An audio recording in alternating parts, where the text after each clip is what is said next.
Et salut à tous, bienvenue sur Vince Moped. Aujourd'hui, deuxième jour de road trip. Donc on est parti d'Annecy. Voilà, je vous ai fait quelques plans au bord du lac. Et là, c'est un petit peu plus joli où on est là dans les forêts. Je vous ai fait quelques plans aussi quand on roulait parce que la sortie d'Annecy, les voies rapides, voilà, c'était pas terrible et même limite dangereux en mobilette. Voilà, se faire dépasser par la droite, par la gauche, c'est un peu tendu. Donc voilà, donc là direction l'Ain. Là, on est dans le Haut-Bugey déjà. Donc là, après, on va rejoindre Cogna, la commune de Cogna, où cet après-midi, on a une petite activité. Vous verrez, il y a un truc bien sympa à faire entre potes. Là, côté mécanique, bah, tout va bien pour le moment. On touche du bois.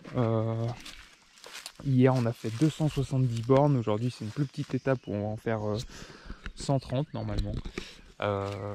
Donc voilà, et après direction le Jura.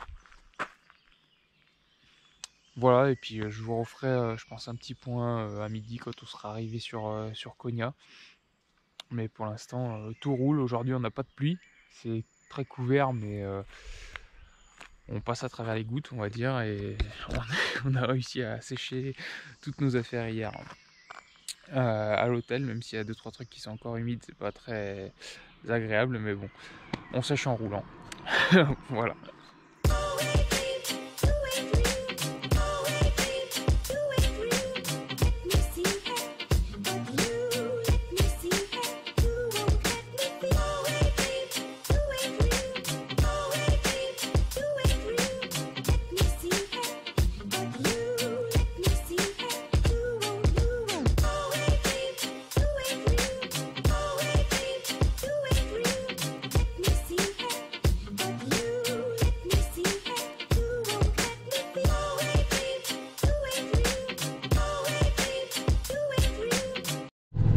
Allez, donc là on est arrivé à Cogna et donc la petite activité de l'après-midi, donc ce que je vous avais pas dit, c'est qu'on a loué des 4L et des 2 chevaux, enfin une 2 chevaux et 2 4L. Donc moi je suis dans la 2 chevaux.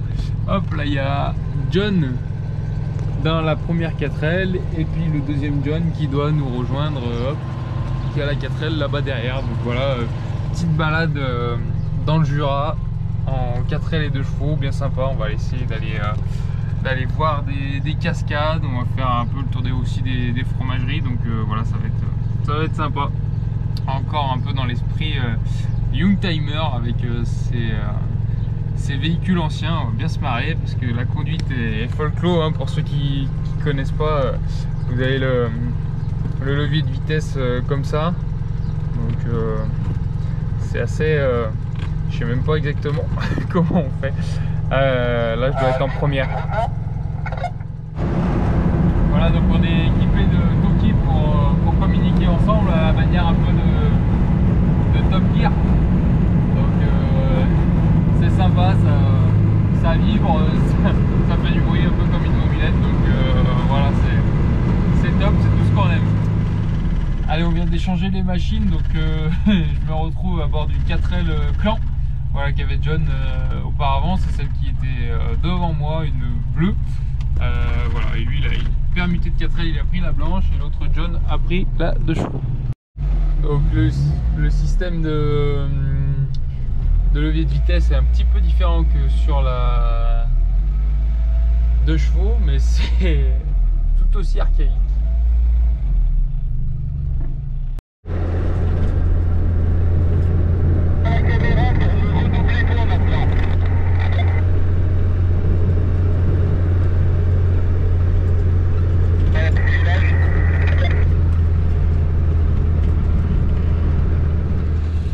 Allez, on vient changer de voiture, là, de permuté. Du coup, moi j'ai récupéré la 4L blanche. Donc on va voir ce qu'elle donne. Normalement c'est le même modèle que la bleue. Voilà, on a fait la petite pause repas. Et là on va au musée du jouet. Voilà, à Moirans. Ça a l'air pas mal. Donc voilà, je vous ferai quelques images là-bas. Allez, on se retrouve au musée du jouet. Donc là aujourd'hui il y a une expo, enfin aujourd'hui en ce moment en tout cas, il y a une expo sur les jeux vidéo, donc voilà, avec les anciennes consoles, les Atari, les NES et compagnie. Donc voilà, c'est super sympa. Et de l'autre côté, les bornes d'arcade. On a joué un peu avec John, donc c'est super cool. Et puis on va continuer comme ça, le musée a l'air assez grand. On va faire le tour. Super intéressant en plus, moi clairement c'est de ma génération, hein, Nintendo 64, PS1, Xbox, la Wii, je pense que c'est vraiment des consoles où j'ai passé des heures et des heures. Donc ça reste dans l'esprit Youngtimer. Donc voilà, vraiment une journée Youngtimer avec les voitures anciennes, les mobylettes et maintenant les jeux vidéo. Allez, je vous refais un petit point de vue du coup du musée. Donc il y a pas mal de choses, franchement c'est très intéressant. Il y a vraiment des jouets de toutes les époques et c'est classé par thème, les jeux d'intérieur. Là on est plus sur les jeux d'extérieur, voilà, avec les chevaux, les véhicules aussi. Et puis là ensuite la salle et là ensuite ça continue, donc le musée est très grand, je vous invite à venir le voir parce que c'est super intéressant. Voilà, je pense pas que je vous referai d'autres points de vue, je vous laisserai venir voir par vous-même. Là on est parti du musée, donc on rentre pour prendre les voitures. C'est peut-être pour vous faire un petit point sur l'utilisation de cette boîte de vitesse. Bon, au début ça peut paraître archaïque et compliqué à s'en servir, mais une fois qu'on a pris le coup de main, franchement ça va tout seul. Et puis les voitures en général, franchement agréablement surpris, ça tient bien la route dans les virages, c'est bien amorti, franchement à l'époque on savait faire de belles bagnoles comme de belles mobylettes, hein. Donc voilà, là on va les rendre et puis après on va aller direction l'hôtel. Et puis je pense que je vous referai un petit point sur la mob parce que ce soir je vais faire un petit peu de mécanique et quelques trucs que je vous montrerai qui sont pas terribles. Bon, il y a des trucs classiques, hein, genre retendre la chaîne. C'était une chaîne neuve que j'avais mis avant de partir, donc forcément il faut la retendre. Et puis il y a 2-3 trucs qui sont un peu moins drôles, mais bon, on va regarder tout ça ce soir. Je pense que je vais faire une petite heure de mécanique ce soir pour repartir demain serein. Allez, donc on vient d'arriver à l'hôtel, on a posé les affaires, tout ce qui est sac, et puis là on va dire une petite heure pour réviser les machines avant de repartir. Je vais vous montrer vite fait 2-3 petites choses qui me tracassent. Là pour vous faire un point, en gros on a fait 400 km, voilà, 270 hier et 130 aujourd'hui. Demain on va avoir une petite étape, normalement moins de 100 km. Donc sur la machine, qu'est-ce qui foire? Premièrement au niveau de la bougie, la petite olive là qui se visse, normalement et en fait avec les vibrations ça a complètement foiré le filetage, donc voilà, elle tient plus. Donc voilà, je vais juste changer la bougie.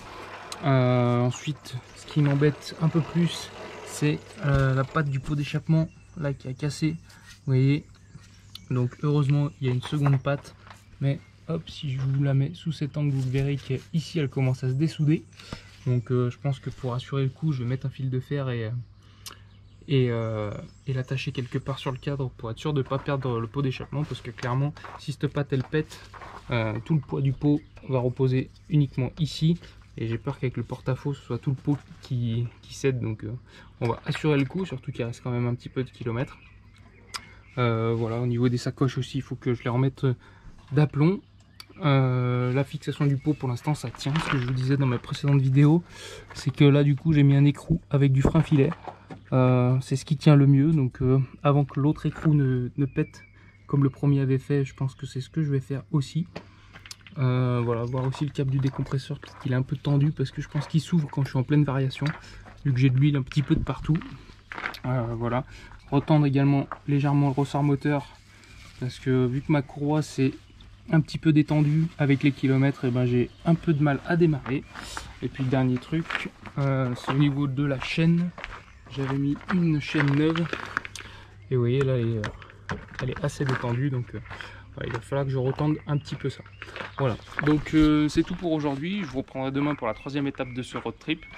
Et puis voilà, donc là on est déjà dans le Jura, donc on continue notre périple dans le Jura. Normalement l'étape de demain nous amènera du côté de Pupillin.